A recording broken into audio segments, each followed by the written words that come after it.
UFC 319 is back on after they rescheduled Dricus du Plessis versus Khamzat Chimaev, but the rest of this card needs support because there are no other fights scheduled for this event, 319 on August 16th. This card has an amazing main event, but it needs other good fights. So I'm going to be talking today about my dream lineup for this main card. I'm going to put together a 6-fight main card for this event, and it is going to have absolute bangers on it. So I'm going to talk about the top of the card, which is going to be this one. I've already discussed what I thought about this fight, so we're going to talk about the co-main event, which is going to be Gaethje versus Paddy. Imagine how cool this would be. Number 3 versus number 8. This would be a sick fight. We're getting to the point now where we need to schedule Pimblett with these tough opponents who are at the top of the rankings because it makes sense for him. Granted, he is number 8 ranked. So Dan Hooker is out of being the backup fighter for UFC 318 because he needs a second-hand surgery.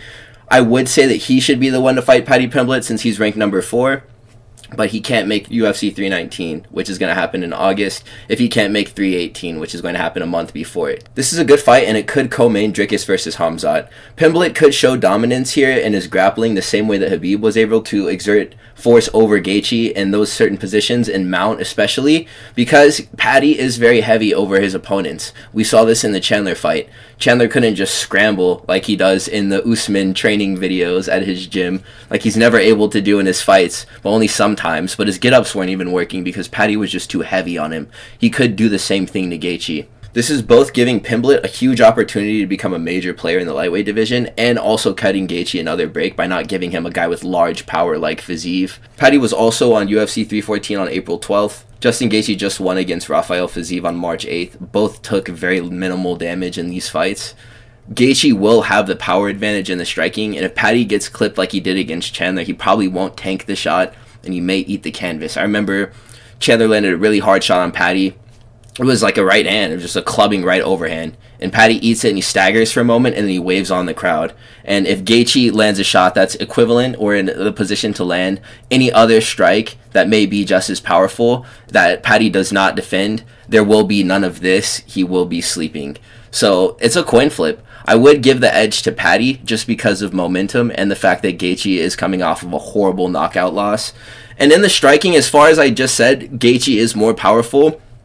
We've seen what his harder shots can do to the likes of Fiziev, Chandler even. Gaethje throws bombs, we know this. But Paddy Pimblett does have footage on display of him boxing very well. In the Chandler fight, he did a good job. He did drop Tony Ferguson with a lunging right cross that is pictured there at the very bottom of the screen. So it's not like he's like incapable of hurting people. Even though Tony Ferguson is, not much of a feat, he did have heart and chin, and that was the only thing that he really had left up until a certain point. And Paddy still managed to break that, so I do give him points for this. Gaethje is going to be coming off of a flatline KO too, and that makes things a bit more interesting as far as evaluating the momentum of each fighter goes. I think they should make this fight, if not on this card, some other time. This is a fight for number 1 contendership no matter who wins, especially now that Islam is no longer champion. Many people weren't interested in seeing Islam versus Gaethje, but Ilya can fight any of these guys once he becomes champion. I'm really speaking about all of this under the guise that Ilia Topuria will be champion, but if he does earn the belt in this fight in International Fight Week before this card, then he can fight pretty much any lightweight contender. So this could be very well a number 1 contender fight. And if Paddy does win it, the fight that he could make with Topuria then afterwards could be massive. Topuria would just need to settle this thing that's going on with Islam, and then he could have a fight with Paddy then afterwards if they do schedule this one. I'm very interested in seeing this fight happen. On this card, it would be amazing if we got to watch this and then Dricus afterwards. Diego Lopes at number 2 fighting Yair Rodriguez at number 4 in the featured fight of this event would be not something that the organization would ever do, but a guy could dream, Beef at UFC 314, that press conference makes this fight make sense. In the rankings, as far as title contendership goes, that also does make sense too.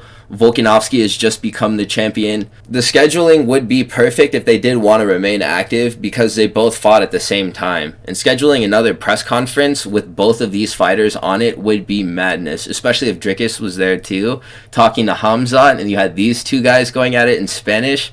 There'd be so much chaos happening in that room. It would be amazing. Yair is a very inactive fighter, so this would be a quick turnaround for him. Lopes took heavy damage from Volk, so he may need a longer layoff than this would allow him if he did turn around at this point. April to August is only like 5 months, and he did get his face pummeled properly by Volkanovski.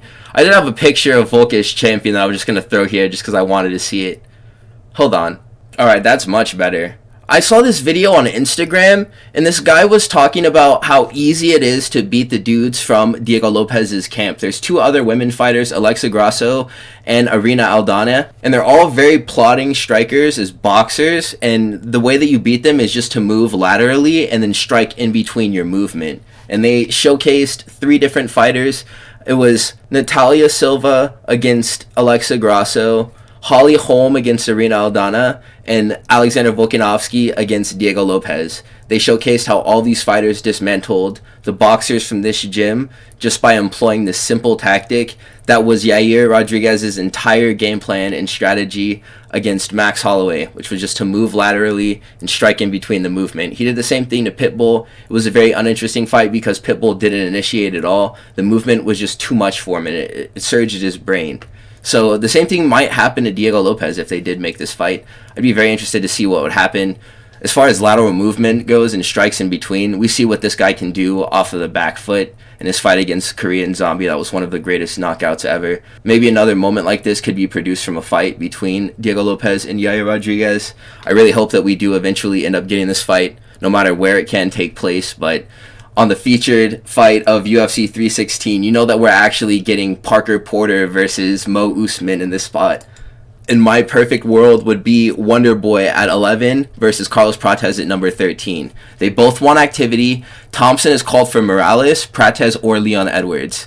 There's a quote from him at the bottom right corner of this screen from Submission Radio. He said that I'm open to fighting someone like Carlos Prates or Michael Morales, but Leon Edwards, I've wanted that fight for the longest time, and he has. He's always called to fight Leon Edwards on Twitter and on Instagram. He said, hey buddy, let's fight. The respectful callouts, they were always directed at Leon Edwards for a very long period of time. Whenever Leon Edwards still had hype, it was before he had fought Usman. Wonderboy was still trying to fight him at that point. So I'm glad that he's open to scrapping with other contenders. Calling out guys like Morales and Carlos Prates is a good thing for him to be doing. Morales has been scheduled to fight. He will fight tomorrow as I'm recording this video. Carlos Prates, he's open to fighting. He is on Twitter saying, ready to get back in the cage, send me location. Wonderboy last fight on October 5th, 2024. Prates just fought on April 26, 2025, but he stays active. He had a very busy year in 2024, so I think that this turnaround makes sense for him. Prates will guaranteed have a better performance against a guy who won't take him down, and so will Stephen Thompson. So that's why he's making callouts like this, because he knows that these guys are strikers and that they prefer to stand on the feet, even though many of them do have the capabilities to either defend a shot or have the competence to be able to handle themselves on the ground. Like Michael Morales, he does have a good grappling package, but he will opt to strike over wrestling. But he will employ wrestling where it does make sense. So that was actually a pretty risky call out. Leon Edwards is a fight he probably doesn't win, and he probably never won that fight. But Carlos Prates is very interesting. Wonderboy is at a retirement age. That's the thing that kind of takes a little bit of steam off of the hype for this one. So I'm thinking that this would be like a proper send-off for him from the sport. One final big KO after Buckley. Prates would also get some hype back for this because he would be knocking out the number 11th ranked welterweight, sending him out of the rankings likely. This fight also works as a 3-rounder since neither of the fighters that I'm talking about right now have great cardio. Wonderboy has good cardio and he can make it to the end of 25 minutes in a fight, but his body breaks because of his high kick volume. And he breaks his hands and stuff. Carlos Prates, he just smokes a hell of cigarettes, so he can't fight for any longer than 15 minutes. Vinicius Oliveira at number 15 versus Rob Font as the second fight opening this main card would be absolutely efficacious. I haven't even used that word before, but I would have to find a new term to describe how absolutely stacked this card would be if they ever came through and did something like this for us. This is like UFC 400 level matchmaking. Font gets hurt very badly in this fight. If you remember, Chito Vera beat the crap out of Rob Font, and he was saucing on him, and he was throwing all types of creative kicks. And Vinny is probably more creative than Corey Sandhagen and is comparable to Peter Yan in the diversity of his strike arsenal inside of the cage. That's actually Vinicius Oliveira Jr. competing for Brazil in the World Cup, practicing his signature Rabona kick that he would then use against Ricky Simone at the very end of their fight. These are legend reps, man. And this would be an amazing fight because at the very end of the Chito Vera fight, after he was done eating all of the hook kicks and side kicks and crane kicks and crescent kicks, look at his face. He doesn't even look like a real person in that picture at the bottom left. and he got beat up by Jose Aldo. And though this was a lesser beating, he still definitely got torched. So this would be very crisp and polished MMA boxing versus very wild and incalculable Muay Thai. Oliveira last fought on February 1st, 2025. Font's last fight was on the 22nd of February 2025. So the scheduling for this one, they fought in the same month.